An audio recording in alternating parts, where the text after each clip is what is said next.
Hello wine lovers, I'm going through some of my recent tastings from the wines from Provence, the Côte de Provence, the Côte d'Aix-en-Provence, and some of the various appellations, the Côte de Varrois in Provence.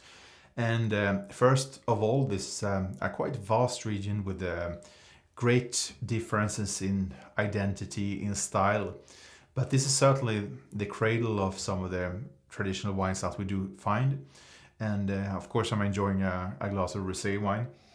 And for my personal part, rosé wine, I believe a lot of sommeliers and people like me, it took us a long time to really accept rosé as a serious wine.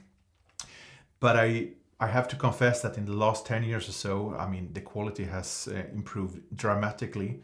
And rosé, when we look today at the sales, and I mean, we find rosé wines from Provence all over the world. And I still think that it remains the reference, because the richness of southern France, the old wines from the Grenache, the Cinsault, which we don't really find in so many other places, that's certainly giving identity to these wines. And despite that, you know, the vast majority of wines coming out of Provence being rosé, they certainly have their place.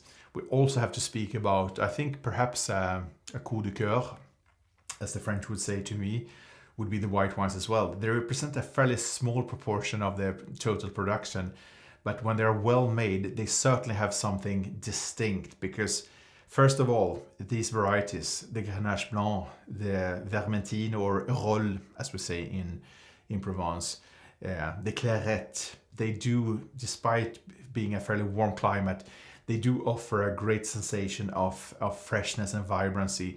Very often these white wines are blended, of course, and when they're carefully getting fermentation and aging in oak, they take on more complexity and more depth. So I've been very intrigued by the top white wines.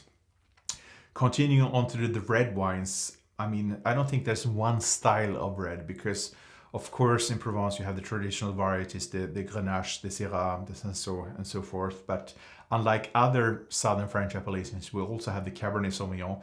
And I think when it's well made, the Cabernet Sauvignon can certainly bring on great complexity and so forth. But in some cases, of course, it's a matter of the ripeness of the tannins of the Cabernet.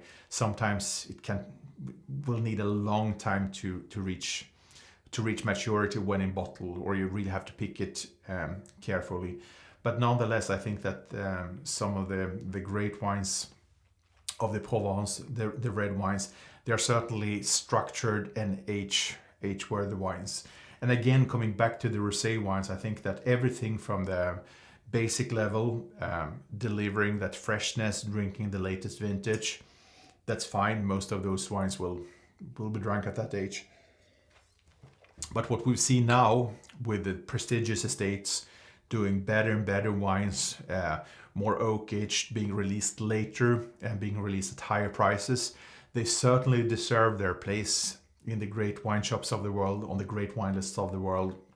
And I speak about an evolution of a bit more than 10 years for my own part, but what will happen in the coming 10 years or 50 years, it will be very exciting to follow. So, I mean, the most historical region of France, with this great diversity in terms of flavors, in terms of grape varieties, in terms of terroirs, I'm certainly looking forward to follow it for another 20, 30 or 40 years.